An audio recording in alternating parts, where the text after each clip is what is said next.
Recently here we've witnessed historical highs for the value of cattle and livestock products. Exports have had a huge impact on that. Last year, the U.S. saw a 33% increase in value from beef exports. It was a record-setting year in both dollars and volume. The industry exported 1.287 million metric tons of beef to countries such as Mexico, Canada, Japan, South Korea, and the Middle East. As people in emerging markets around the world gain spending power, the U.S. wants to feed them American beef. The ability of the American farmer and rancher to raise their production has been just mind-boggling. But hold your horses, cowboy. News about the nation's fourth confirmed case of bovine spongiform encephalopathy, BSE, or mad cow disease, may rein that in. Remember 2003, the last major outbreak of mad cow in the U.S.? Exports dropped nearly 75% the next year, and it has taken 8 years for U.S. beef exports to recover. China still doesn't import American beef. This time around, however, traders expect a different story.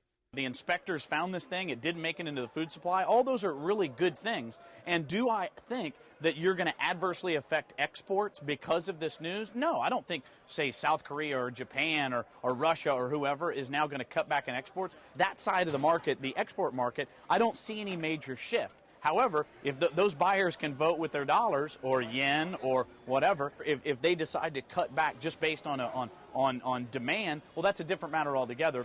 Disease plus food is never makes prices go up.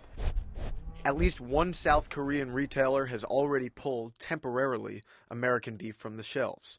The government there says it will step up checks but not halt imports. That would be a big blow, as the U.S. just signed a free trade agreement last month with the fourth largest importer of American beef in hopes of boosting global demand. See some cattle being fed. Farmers like Irv Petch in Wyoming are counting on those exports. He says 12 to 15% of the meat from his feedlot is exported. A good, healthy animal loves to eat, just like myself and you. As you get to some of these bigger cattle, they will eat maybe up to as much as 40 pounds of feed a day.